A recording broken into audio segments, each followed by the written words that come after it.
So. Right, okay. So I think we seem to have a wee bit of sound issues with you, Brian. Do we? Yeah, there seems to be none. Oh, man alive. Man alive indeed. We are having absolutely no joy at all with this stream. Technical issues constantly here. So I'm asking if there's any sound just now. I know Huss is watching, possibly, although if he still is, he's a man with some great patience. Right. I think I've fixed the sound issue.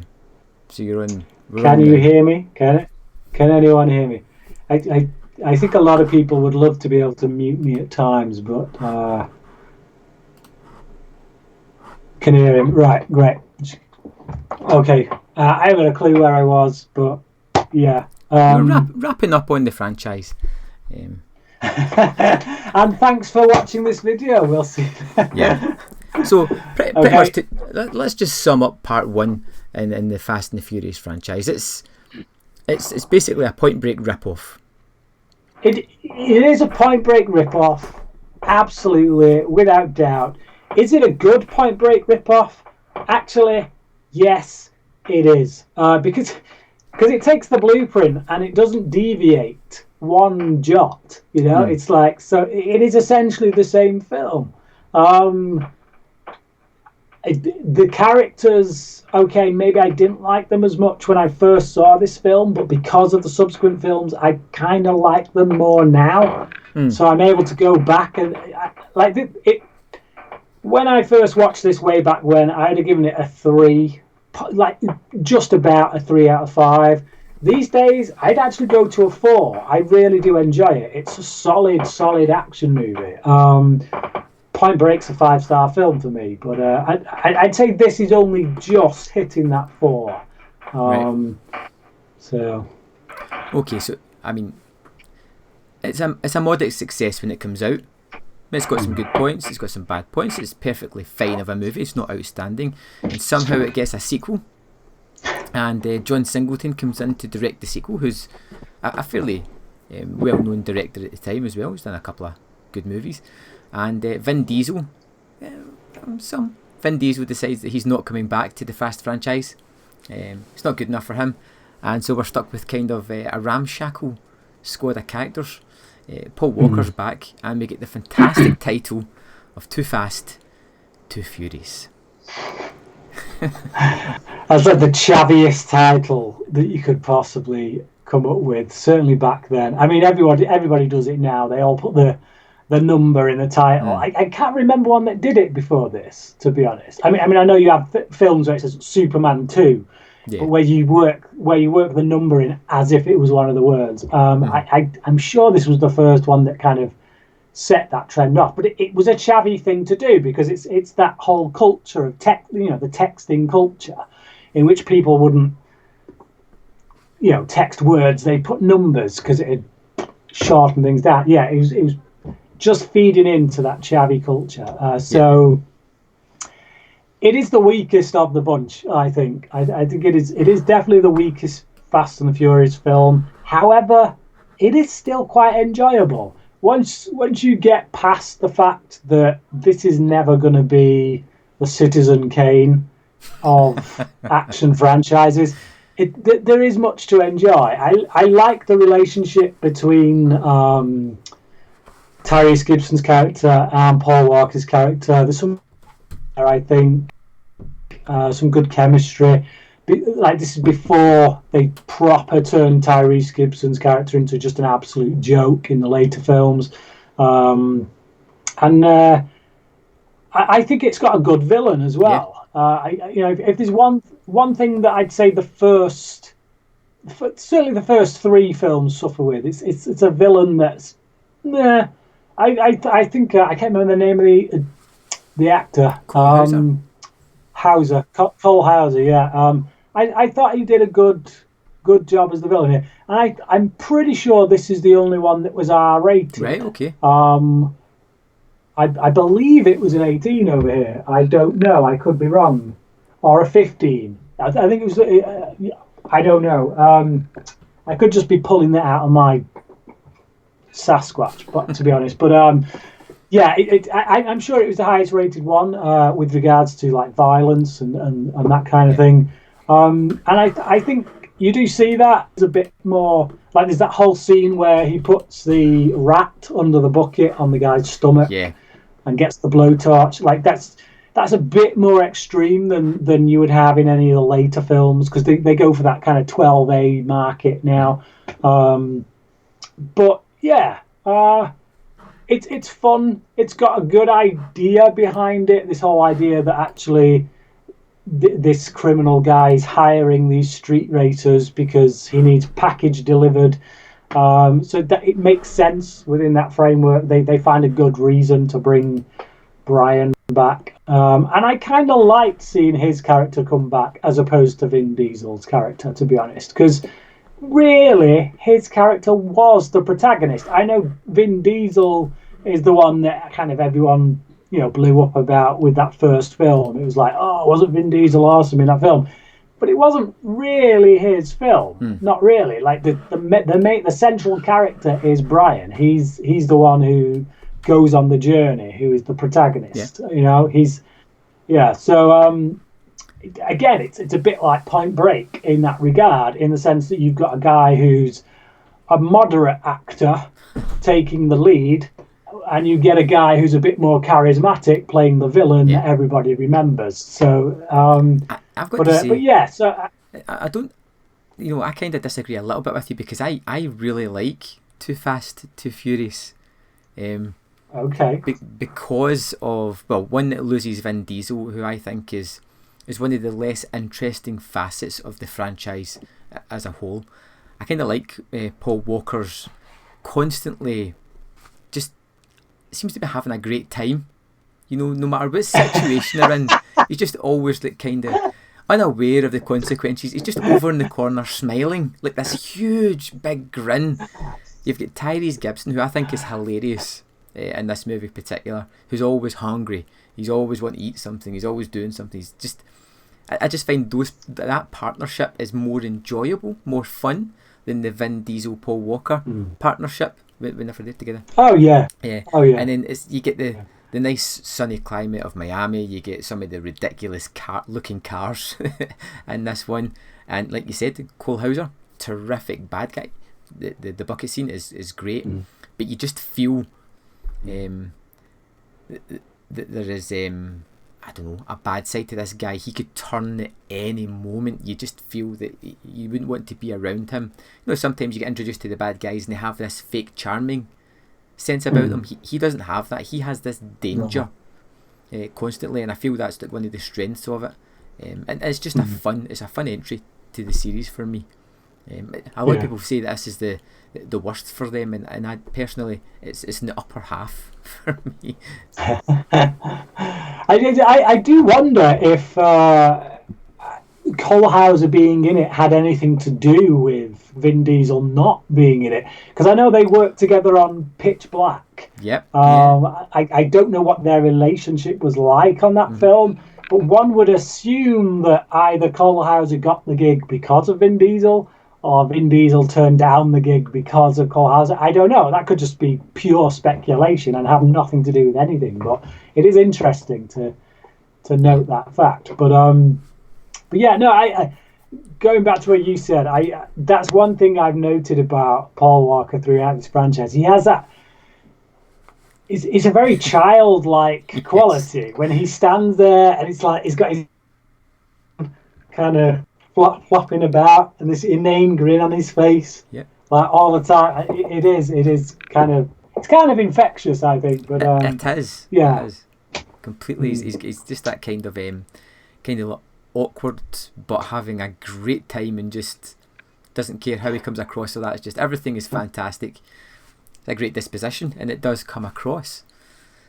Okay, so we get Too Fast, Too Furious, and then we get to the what would you rate Too Fast, Too Furious? You didn't give me a rating for the first one either. I think for the first one, I would probably give it a 3 out of 5 for the first one.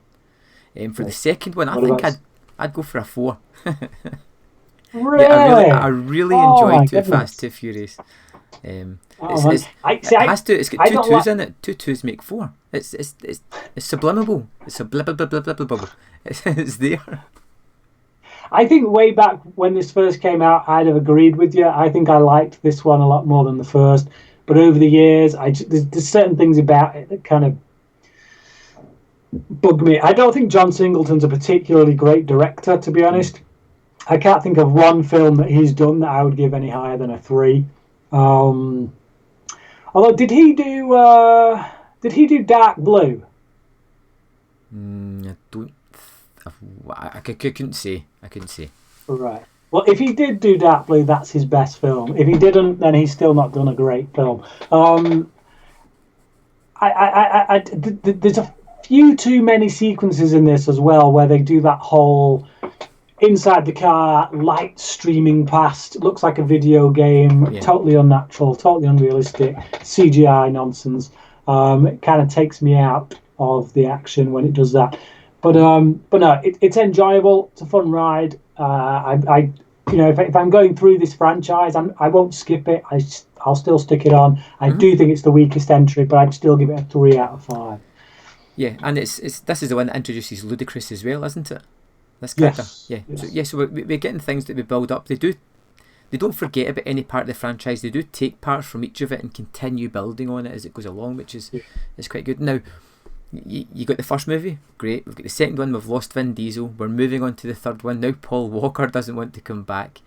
And it almost feels like a death knell movie. You know, it's the last one. This is going to be nail in the coffin. It's nail in the coffin. You know, we've lost the 2 leads. We're jumping across to different countries, and everything is just going to fade away here. But it has one shining light for me, and that is in the form of Han, and of course Justin Lin, who comes in to direct this. And this should have been the last movie. When you look at all the facets of what's going on, you've lost your 2 main leads. We're kind of going to a sort of almost direct-to-video type of movie, it feels like a little bit. But because of the director, because of some of the things he does, we end up getting a little surge in the franchise. So what do you think of part 3? I know you kind of like it, don't you? I do, yeah. I kind of like the main guy in it. I can't remember his name, but I used to watch a TV show. American Gothic. American Gothic, and I loved that show. Lucas Black, that's the guy. And it's just... This guy is the same in whatever he's in, but because he just can't lose that accent. That accent is such a thick Southern accent. He doesn't even attempt to lose it because I just don't think he can. But I don't know. There's something quite charming about him, the way he is, and I think he perfectly suits this character. And for me, he was the most enjoyable character up to this point. Like I was never that big on Dom or Bryan in the first film. I warmed a bit more to Bryan in the second one because of his banter with Tyrese Gibson, whereas in this one I kind of warmed to this guy, and I think it's primarily it's Justin Lin's direction. If you look at the opening sequence, it's mostly practical from what I can tell. They're actual cars doing racing. It feels like the first time where we open up on some genuine, bona fide action rather than a CGI kind of concoction. And I think that's Justin Lin making his stamp, saying, "Look, this is probably the death knell of the franchise, but I'm going to give it my all and put everything into it." So there's a lot more practical stuff in it. But I like the way that character, the Lucas Black character, kind of takes on that school bully douchebag and just like ends up in trouble with the law. And just his kind of do not give a crap attitude about it is just enjoyable to watch. I like the first 2 movies as well. It has a more relatable kind of story. We have somebody who is taken out of his environment, put in a new environment, and has to adapt. He has no choice in it, and he's not instantly great at the driving either. That's another thing. He has to learn. He's not instantly amazing. He has to learn how to do it with the help of a mentor, and it's a kind of thing that you can relate to. Yeah, definitely. That bit when when Han lets him borrow the car, and he's just smashing it up all over the place and making a complete pig's ear of it, and yet he still has this kind of smug satisfaction at the end of it that he's that he kind of took him on. But no, it was enjoyable. I even like there's some nice humour in it. I think there's that one lad who has the Hulk car. There's that moment when they're waiting for his car, and you're trying to guess which car is going to be his, and the Subaru goes past, and all the usual suspects, and then this little boxy, crappy-looking car comes with like the Hulk fist on it and stuff. It's just I like stuff like that. I think it's got a good character arc in it. Is it Citizen Kane? No, it's not. But again, it's a solid 3-star entry, I think. But I think the main thing to take away from it is really Justin Lin's direction. I think he didn't have any of the resources. It's not like he had the star power of returning actors from the previous films. He was essentially starting from scratch with not B-list actors, but D-list actors. I mean, who the hell had heard of Lucas Black? You know what I mean? It's like just people who'd seen some obscure show from the 90s that got cancelled after one season. American Gothic. Me, you, a few others. It's like this guy was a nobody. Still a nobody now. Like, unfortunately, I like the guy. I wish he'd gone on a bit further. But there's no allusion to the fact that this is all D-list talent. It's probably going nowhere. It was the studio just making one last hurrah. But Justin Lin manages to do something with it from with nothing. Basically, he takes nothing and he manages to put it into something that is entertaining, which for me is slightly better than the second film. I'd still give it a 3, but it's solid entertainment. Yeah, I mean, this introduces my favourite character in the franchise, Han. I think he's great. He has that level of cool about him, just even when he's just sitting back, just eating finger foods or whatever, just watching people going on, you're like, that guy's cool. There's nothing else about it. For me, the movie is probably on par with the first one. I think probably a 3 out of 5 for me. Right. And then I get it's Han actually who's always eating. Yeah, that's something I noticed on the because I rewatched them all recently. And when I got to Fast 5, I'd noticed, because I'd watched them over consecutive nights, I noticed that in nearly every scene, Han is eating something. So I think I read somewhere or I seen something that he thought his character had just given up smoking, so he needs something to do with his hands, right. And that was it. Always ate. So after, no, that's in the film. That's in Fast 5. Because Gal Gadot's character and him start doing this psychoanalysis of each other, and she does the psychoanalysis on him, saying that he was a smoker and that's why he's always doing stuff with his hands. So after the movie that should have killed the franchise, we suddenly get a reprieve, and we have Vin Diesel and Paul Walker back, and what was the biggest budgeted one up to then? I think it was an 80 million budget. It was Fast and Furious, and personally, for me, this is the worst movie in the franchise. This is the one that I cannot stand. When I go to rewatch the movies, this is the one that I don't want to watch again. This is the one that I will happily skip by. Yeah, I hate it. It's the only one in the franchise that I do not like. That's actually quite shocking to me. I'll say this: when I first saw it way back when, I wasn't that keen. But that's because I wasn't that keen on this franchise. Having become a fan after the 5th film, going back watching them all, I really like this one. I like it quite a bit, in fact. I think it's got a pretty decent villain in it.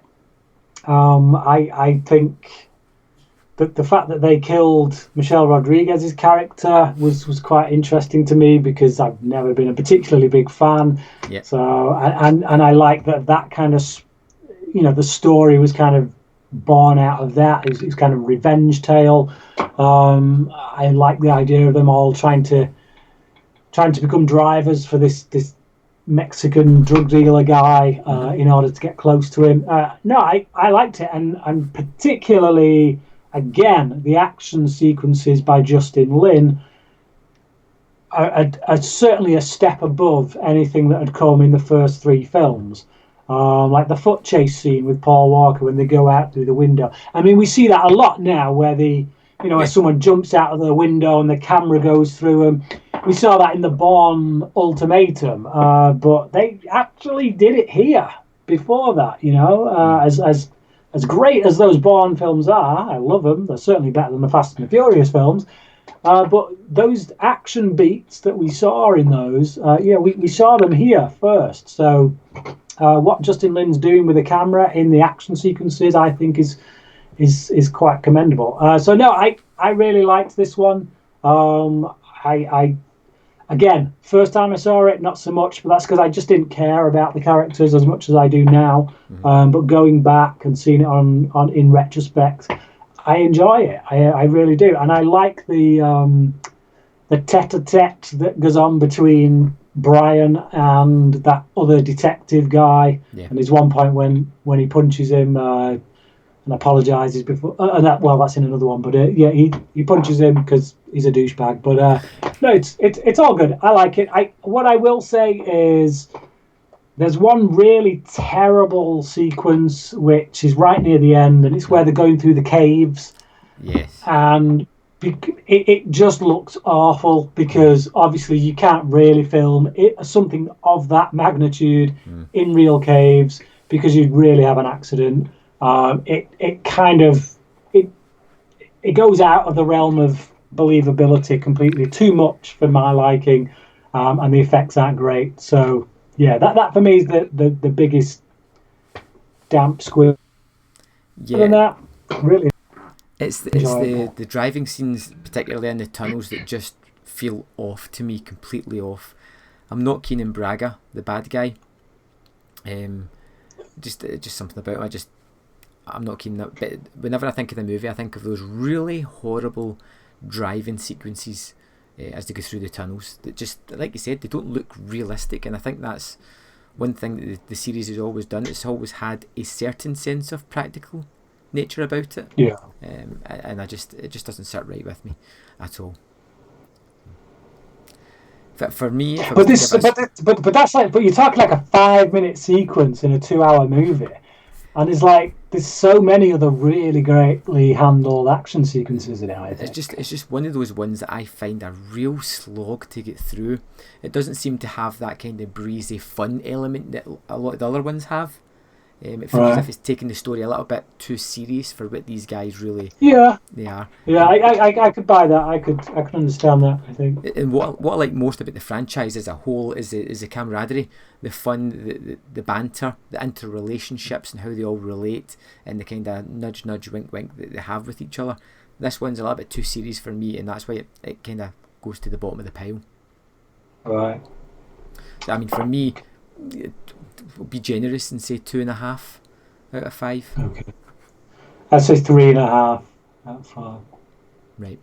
And this one did some good business as well.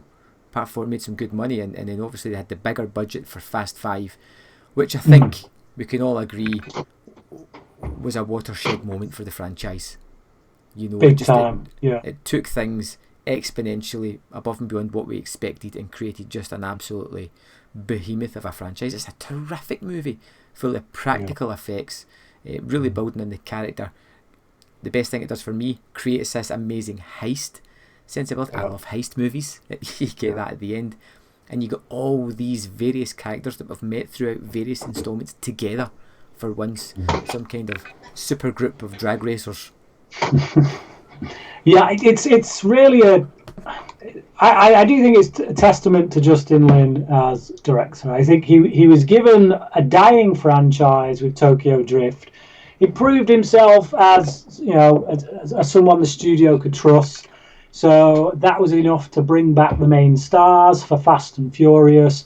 I personally think he did a pretty good job with it. And even if you don't like the film, certainly the box office proved to the studio that Justin Lin was viable. So they gave him essentially a blank check. When it comes to this franchise, I know they didn't exactly Christopher Nolan him or anything, but they essentially gave him the keys to the kingdom. And with those keys, he gave us Fast Five, which is arguably still the best one in the entire franchise. It's just, again, like you say, just bringing all those elements together, making a heist movie, real balls to the wall action. That central fight sequence between Dwayne Johnson and Vin Diesel, which is probably still the best fight scene in the franchise, although I don't buy for 1 minute in The Rock. That's my one niggle with this movie. No chance. You see them together, and you see The Rock, who looks, let's just say, formidable. And then you see Vin Diesel, who looks like a small boy against a man. And Vin Diesel looks like Bruce Banner, and The Rock looks like the Hulk. Basically, he's the Hulk after Vin Diesel has transformed into him. No, yeah, I never bought the idea that Vin Diesel was taking The Rock down in that fight, but either way, it's still two juggernauts coming together, having a good showdown. It's a really well done fight sequence. It's quite it has some good impact, and beyond that, there's just some really great action set pieces. Yeah. Not least of which that final heist in which they're just lugging them safes around the city and smashing everything. But yeah, and there's so many fun moments in this one, but I think it's the group together, all the parts together, and they're all varied and different, and they've all have their own moments. They're all there for whether it's a comedic beat or whether it's a little bit of exposition, which even comes across kind of fun. They're all kind of negging each other, poking fun. They're trying to do the fastest lap within the underground part. They've got the sort of map set up, and they're trying to do the laps, and they're all having a little competition, a little bit of fun between this sort of big series thing that they've got going on. I think it's a standout. It's a terrific movie. It's amazing. It is the height of the franchise for me. I think it's going to be really tough to beat it. Yeah, absolutely. Yeah. I mean, it just changed the game, really, because, like I say, I think up until this point, the franchise, it just mainly appealed to that chav kind of audience, the boy racer type. And then this film hit, and it's like, oh, you can do something different with these characters. You can do something different with this franchise, and I just think it garnered so many new fans as a result of doing something different without losing what made the first four special to that particular audience. Yeah. So they didn't alienate the audience, but they brought in the other half that was missing by bringing all these elements together and just making it work. A really brilliant action film. I'd give it a 4.5 out of 5. 5 out of 5 for me. Perfect. This is the best. Since the moment I saw it, I've just felt that it's a tremendous action movie on its own right, and the pinnacle of this franchise. And I think you really see Justin Lin grow as a director throughout the movies as well, to the point where he's so confident to do all these practical stunts and tell the story that he wants and have all of these moving parts and make them all shine. Terrific. Yeah. So we've moved from like a fairly successful series into blockbuster territory now, and we move on with Fast 6. We're given wasn't Fast 5 the first of the franchise to break $1 billion? I think did it break $1 billion at the box office? Or I think certainly in the very high millions. It was high up. I think the first one to break it was part 7. Oh, right. Okay. Yeah. No. Yeah. I think you're right. But it did do like 700 million or something round about that. It did a lot, more than they expected it to do. And we move on with Fast 6, and we're given a real sort of decent bad guy this time as well, with Owen Shaw. What do you think of Fast 6? Yeah, I mean, that's the thing, really. It's. I think this is the point where the bad guys start to become more Bond villain-esque. Yes. They pay more attention. Like the villains previously, they've all just been like lower end gang. So they're really just a device to get the plot moving. They've Yeah. not really paid that much attention to them. But now that they've got this massive franchise with all these characters who need to go up against something, they suddenly go, you know what? We need to start making great villains. So not only do they bring in a really good villain here with Owen Shaw, but they set up in the credits Yes. another great villain at the time, his brother, for the next film. So yeah, just bonkers at this point.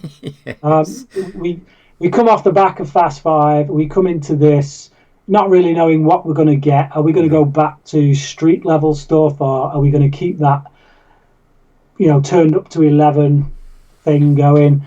And they do. They turn it up to 12. They've got tanks. They've got planes being pulled down. It's just they've got these crazy Batmobile type cars Yeah, the racing car through flippers London. things. Yeah.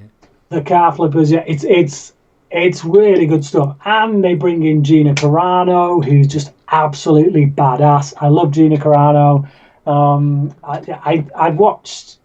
I've watched films just because Gina Carano is in it. That's how much I like her. Just she's got a very good presence about her, and she just kicks ass. You see Yeah. her in these fight scenes, you know she's doing that stuff. It adds so much more to the scene. Seeing her and Michelle Rodriguez go up against each other halfway through the film was just as entertaining to me as seeing The Rock and Vin Diesel going up against each other in the fifth. Yeah, just like I say, they turn it up even more. They go even more bonkers. The stuff with the tank on the freeway, I think it doesn't quite feel bloated yet. We're not quite at that point. It's just the right amount of excess, but you can feel to that point where it's like because they're going to have to keep dialing it up. It is going to becoming bloated. But no, it's still highly entertaining. Certainly one of my favourites of the series. Again, Justin Lin returning, not quite reaching the high level of 5, but certainly making an entry that is deserving of attention. Yeah. So. Like you said, it's like, where do you go after the last one? Like such a great storyline in that, and they really give a bad guy to latch onto, which is something that's going to continue for the next few movies. These bad people that we can sort of latch onto and hate.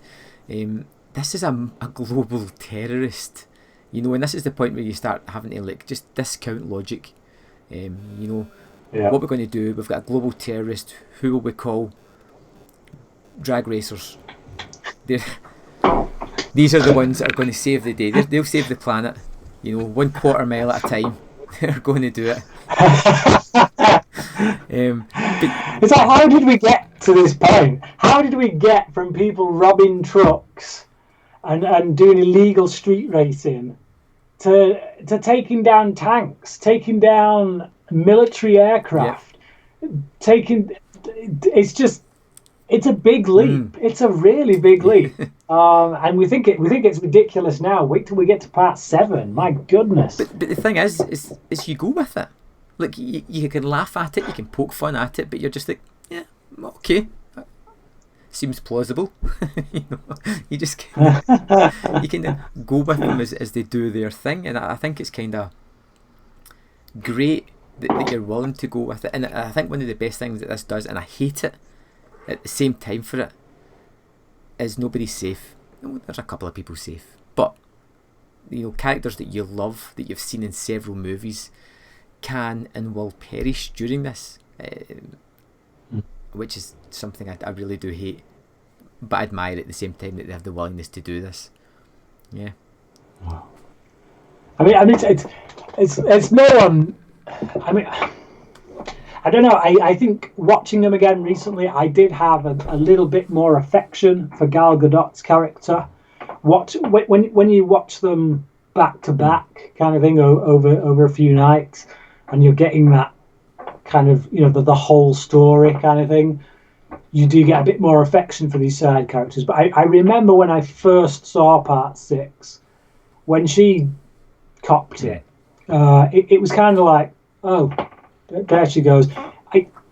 It's again, like I say, it's only when you watch them consecutively you realise actually she is a bit more of a major character than you might have thought. But yeah, I mean, they bring Michelle Rodriguez back, so yay.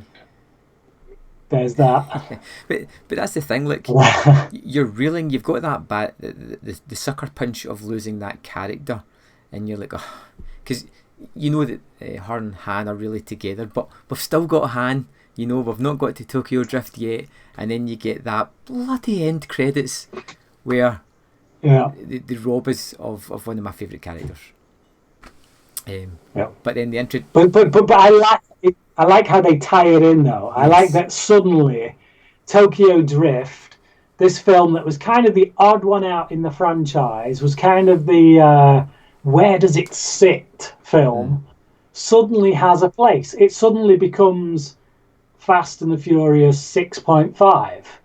You know, it's the film that actually, if you watch between 6 and 7, that's where it sits. And it suddenly has a bit more weight when you go back and watch it. So yeah, I like that. I it's good. It's a nice connection. Yeah, and then you get the promise of Statham. You know, like this is like one of those moments in the cinema where everybody just went mental. And it's great because Statham isn't a blockbuster at this point. He wasn't a blockbuster type of actor. He was in movies in the cinema. He was in like action movies, but everybody knows him. Everybody knows who he is. And when he steps out of that car at the end, your anticipations for this next movie, which is 2 years away, are through the roof. Can't wait to get it. Yeah. I mean, he's respected though. That's the thing. Like he wasn't quite on the level then that he is now, although he was still bankable, a bankable action star. But the primary thing with Statham is he does his own stunts. You know, this is a guy who once competed in the Olympics, went into movies, does a lot of his own stunt work, which is what makes him such a bankable action star. You know, you put him in an action film, you can pull back with the camera, you can let him do his thing, you can see that it's him on camera doing it. That's what you want, and fans of action movies know that. They appreciate that. So seeing that this guy is not only going to be in a Fast and Furious film, but he's going to be the villain. Yeah. He's going to be the one that Dom has got to go up against, because you know they're going to have a fight. That's appealing. That's every action star's kind of dream. So yeah. Who wasn't excited by that? And that's the strange thing. Even in the cinema, and even now talking about it, 6 is great. It's got some fantastic action set pieces. This is the one, if I'm right, where Vin Diesel turns into Superman and flies across the chasm in the bridge, doesn't he? Yeah, catching somebody. Yes, he catches Michelle Rodriguez. He just needs a red cape. We get the big explosions at the end. We get the death of characters, and you walk out the cinema. You're sitting here right now, and we're talking about part 7. Just because of that end bit, you're like, 6. Yeah, let's go on to the next one with Statham. It's such a great. My favourite moment, though, just before we move on to 7, my favourite moment in part 6 is the flying headbutt. Is that when on the plane and literally Vin Diesel just jumps through the air and nuts the guy. It's just it's bonkers. It's absolutely bonkers. It's at this point, if you're not on board, you never will be. But certainly the sucker punch of 5 and 6, that was it. It made me a fan. After 6, I went back. I watched the first 4 again. They kind of grew on me a lot more. I'd give 6 a 4 out of 5. It's probably it's up there. It's very good. Yeah, I'll give 6 a 4.5 out of 5. I think just under Fast 5 for me. It was, like you say, a great 1-2 punch, and we're all hyper. We're going into part 7. and you get that sort of the bad news. You get that Paul Walker has died mid-production, and you're like, what is this going to mean to the movie? You know you've got Statham, you've got the recurring characters. He's a main character. He wasn't finished filming. We're moving on. James Wan's in the directing chair, which is a great choice. But where do they go? Yeah. It was kind of a sour note, really, and I think just because of the circumstances of Paul Walker's death as well, the fact that it was car related, it was kind of this. It just left this air of weirdness, I guess, over the whole thing, over the whole film. And I think, whereas when you came out of part 6, the main thing that kind of really got you fired up, you really wanted to see, it was Jason Statham. It's like, what are they going to do with Jason Statham as a villain? We've just had a really great villain with Luke Evans. What are they going to do with Jason Statham, just to amp that up a bit? And then now that's actually not the main thing that is going through your head when you're going into the film. The main thing you're thinking is, how are they going to wrap up Bryan's character? How are they going to cover the cracks, so to speak, and make it feel natural and fluid and not, not papered over? I think. I was going to say, I think on that front, while the ending of this film with Paul Walker, those final moments, is touching, it does. I think you can't fail but get a lump in your throat when you see that moment. From a logical standpoint, in the narrative, it doesn't work. It doesn't make sense. You got kind of moment where it's almost like Dom is saying goodbye to Bryan as he speeds off down the roadway into the sunset, as if he's never going to see him again. And it's like, dude, you're the uncle to his child. It's like his child is you're going to see him every weekend. You're going to be seeing him at ball games. It's just like, it does that emotional beat that they put there only makes sense for an outside world who know that Paul Walker's died. It doesn't make sense for the character of Bryan. So, but it's, I mean, you've got to say they did do it well for what they did. You don't know what kind of elements they had to come around to fix things to make this movie as cohesive as it kind of was when parts are missing. And there is some touching moments in it. The finale does kind of work, not really for the characters, like you say. It's more of a goodbye for the viewers who have followed them up to this moment. The character we were talking about, Statham's character of Shaw, you were excited to see. He pretty much turns into Michael Myers. He just appears out of the blue, almost hunting these people down, chasing after them. Then he'll be gone for long periods of the movie, and then just as Michael Myers does, he appears yet again.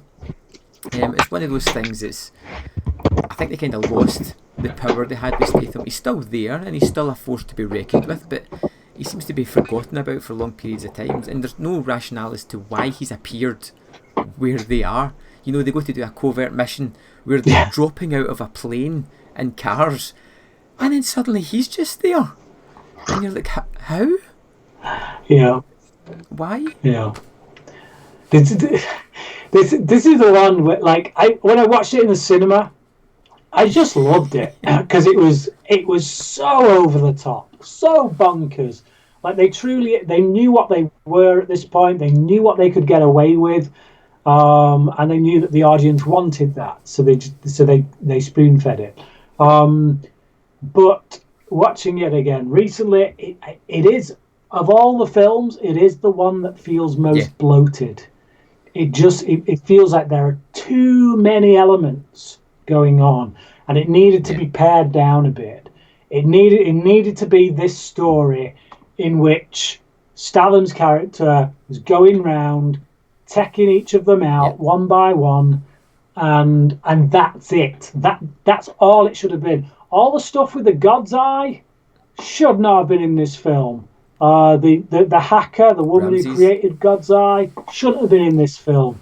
Yeah, I like her as a character. I like the actress, but she should have been for another film. That whole God's Eye stuff, that is another film.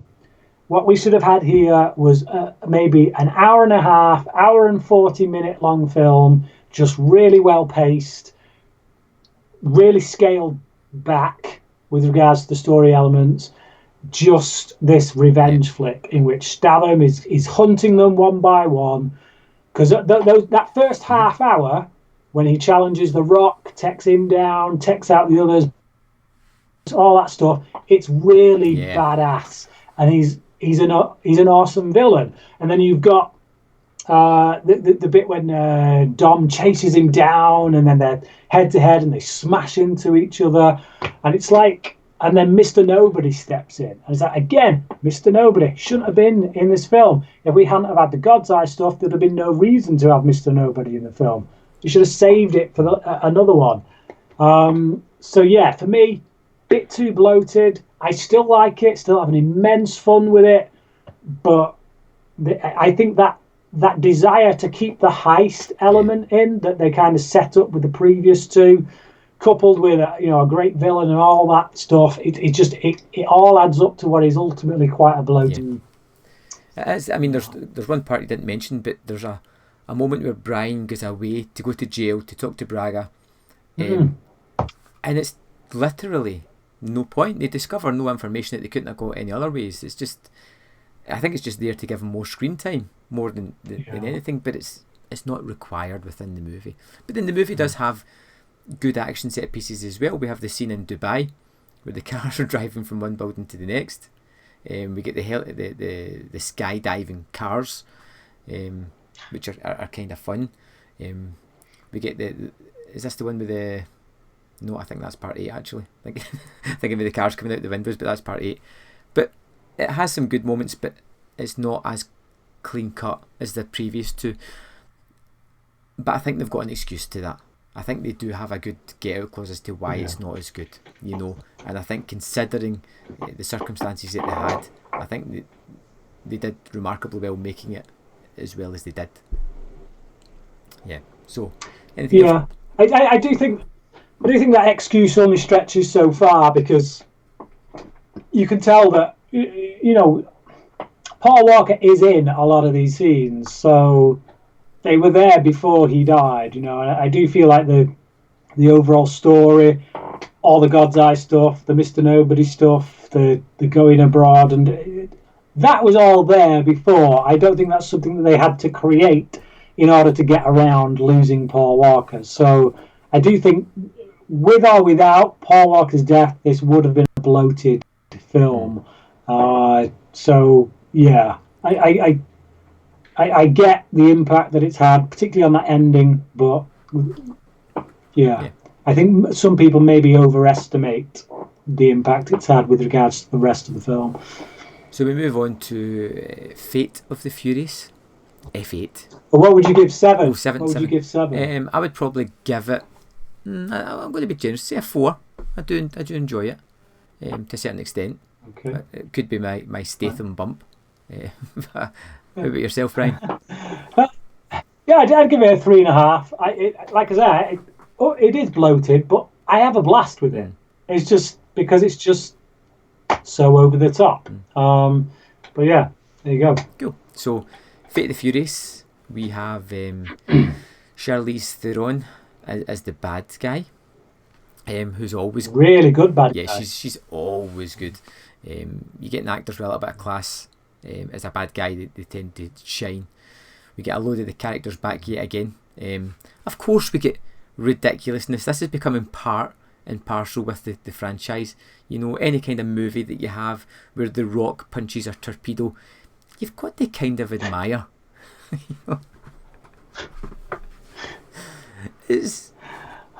What can you say?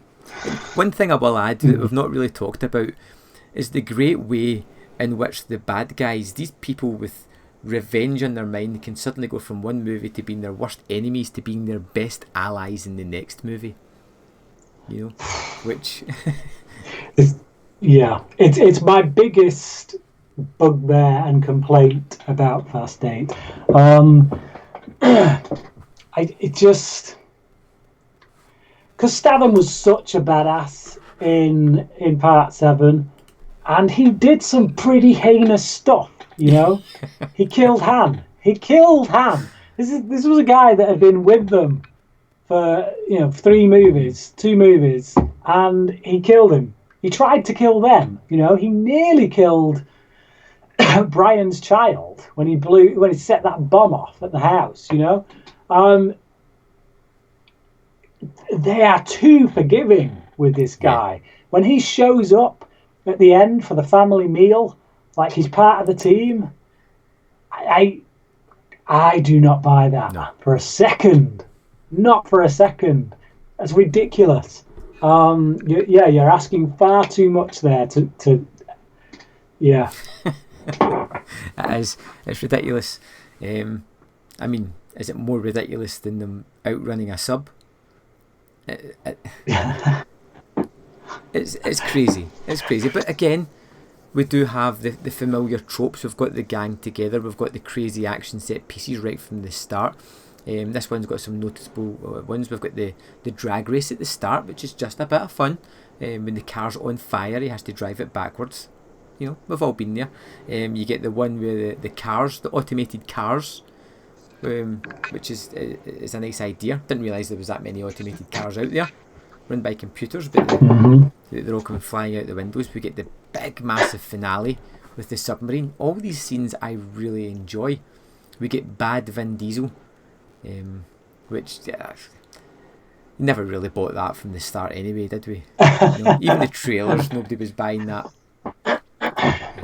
And then you get his girlfriend from the fifth one back into it. This model again, it's always tying up these little bits. It's connecting all these segments together. Oh, you just reminded me of an element that we didn't even touch on with Part 7, which was the whole forgetting the memory, like the memory loss thing with Michelle Rodriguez. Well, conveniently, I forgot about that. Pure soap opera stuff. That was. It was. But yeah. But one of the worst things she forgot was how to act, but that never came back. Part 8, it's just slightly above Part 7 for me. Yes. It still has that kind of bloated feel about it, but I feel like it's a bit more contained, a bit more focused. They don't lose Charlize Theron's villain for the sake of doing other stuff. You know, she's always a constant threat. She's always there in the background, and they make it personal by bringing back the female cop character who'd been in Part 5 and 7. She did make an appearance in 7. So yeah, that was quite interesting. Yeah, I mean, like, as much as I dislike the fact that they bring Statham in as he's not so bad after all, despite the fact that he wiped out a whole hospital staff and not just whatnot. Him, they bring his brother back as well. Yeah, you know, these are the two guys that have decimated half their group. Yes, yep. But in all fairness, it's in one of the standout scenes in the movie when the kid with the headphones. I mean, I'm almost willing to forgive it for that. Yeah. But that's it. It is about what could you forgive, because I think Statham's got a bit of a gift for comedy. As much as he's got a gift for action, he does have a gift for comedy. I loved him in Spy, and I think here he does kind of, he utilizes both those gifts. You know, it's a perfect role for him, even though he does a complete about turn, a complete character shift that makes no sense. If you can just get on board with it, you can enjoy it. So yeah, I do. Answer me this, Brian. What kind of man names his child after his uncle, who's probably going to be about and visiting the kid regularly? Yeah, yeah, it, yeah. You know. I've no answer. I've no answer for you. Yep, it's a bit of a strange I've one. not. Even in the cinema when I saw that, I Yes. started to giggle. Just the Yeah. thought of that seemed strange. There's a few funny moments of dialogue in this. Actually, there's one at the start when Vin Diesel is giving this whole speech to the so to that drag race that you were talking about that he has. He has it because this guy is kind of he's beating down on this dude that he's either related to or he knows or whatever, and he's like he starts giving him a speech and he's like, it's not about the car, it's about the driver and all this lot. He says that before he gets in his car and then uses a ton of NOS gas in order to win the race.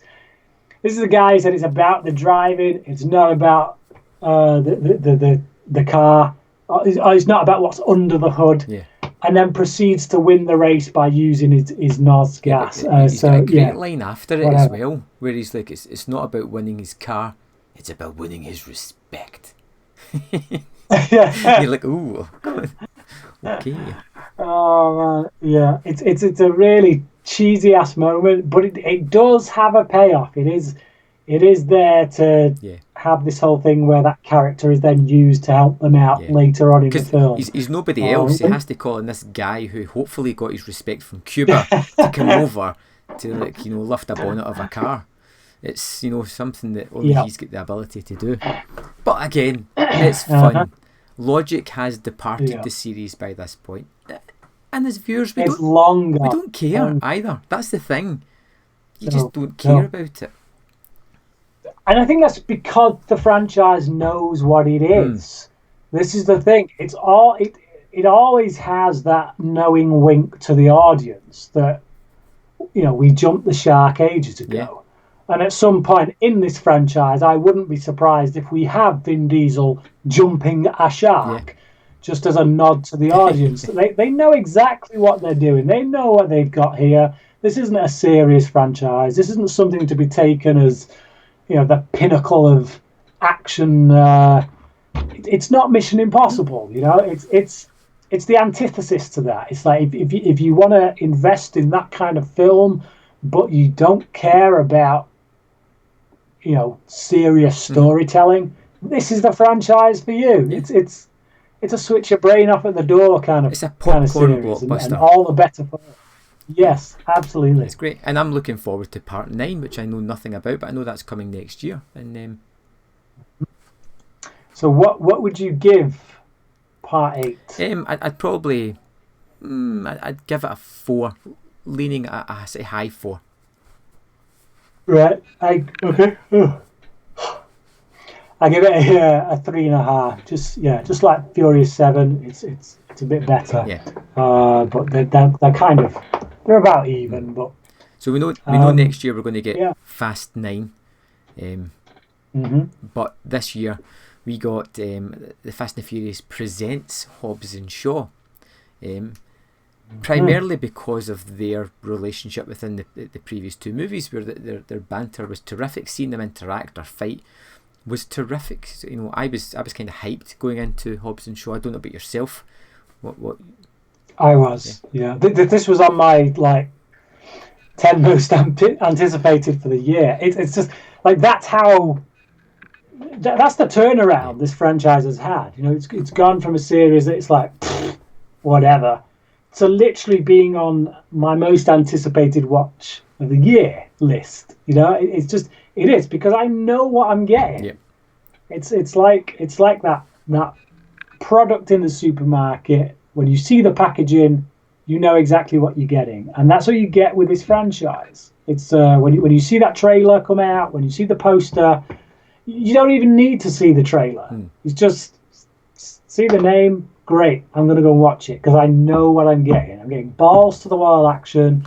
I'm getting ridiculous set pieces that completely defy the laws of physics, and that's what I want. And they take the two most kind of successful characters, really, the ones that fans really gravitated towards, and they put them in a movie together, much to Vin Diesel's annoyance.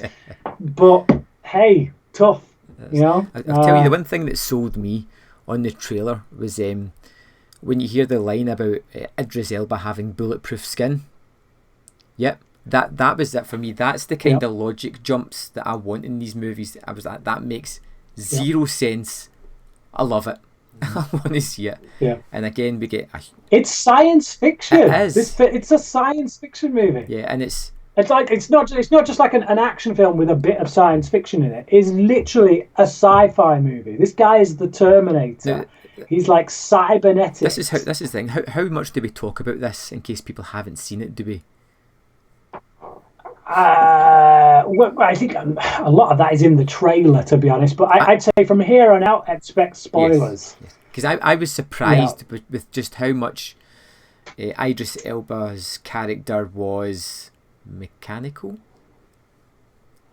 Yes. Like, not just like a few enhancements. No, he's a Terminator. Yeah. He's Black Superman. Yes, great line. Great delivery. Yeah, I love that. I'm Black Superman. So, yeah, my favourite villain, I'll say, actually, of the series. I really like him. I like his motivations. I like the personal tie he has to Statham's character.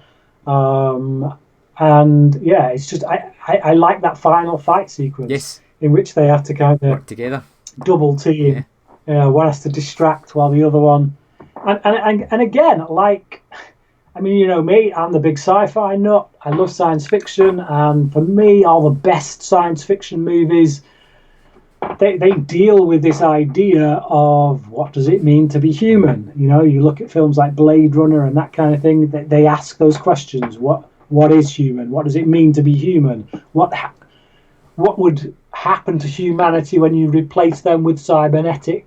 Or, you know, artificial kind of life forms, you know, can those artificial life forms have humanity? And this film, as stupid as it is, as ridiculously over the top as it is, it still asks those questions. Yeah. You know, it has this sci-fi element that still asks those questions. And that final fight sequence gives you your answer. So you've got this guy who's, you know, is cybernetically enhanced, more than enhanced human being who wants the rest of the world to go the way he's gone. And so it is this kind of, you know, robot versus man versus machine.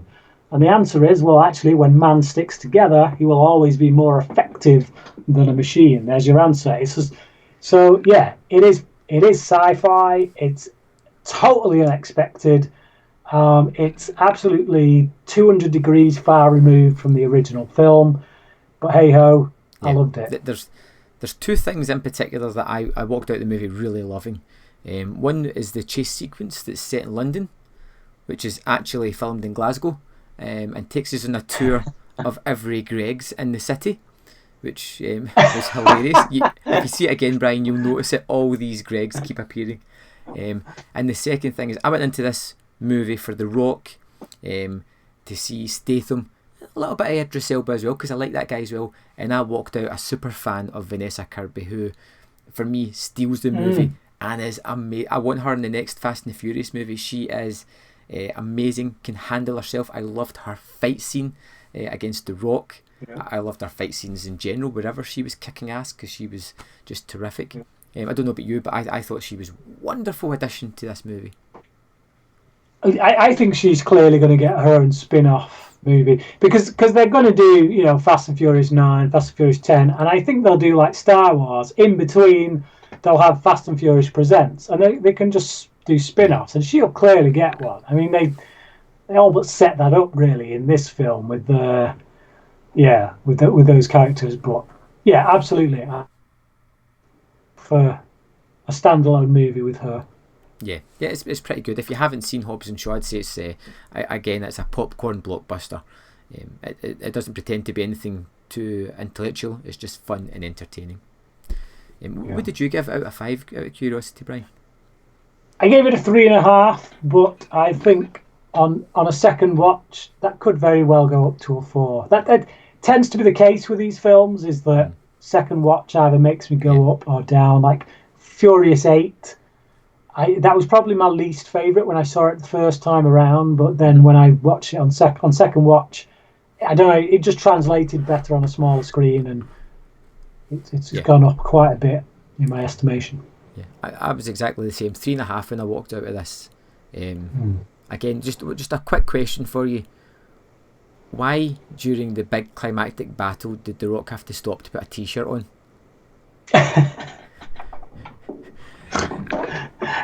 You know, I think he was a bit worried that his greased up body was going to slip off the car. Yeah, I don't know. Yeah, I mean, usually it's the opposite. Usually they're stopping mid-fight to like rip their top open and get into it. He's like, yeah. Costume change, folks. But yeah, so next year we get Fast 9. I don't know a thing about it. I don't know who the bad guy is, the bad person. I'm curious. What about yourself? Do you know anything?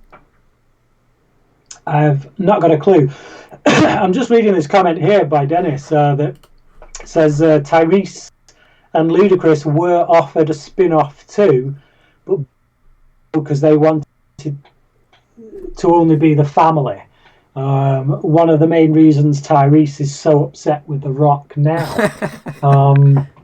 I don't know if that's true or not, but I can imagine that that's probably the case. I think maybe there was some loyalty from their part towards Vin Diesel, but Dwayne Johnson's just kind of like, dude, I've got a career. It's my career.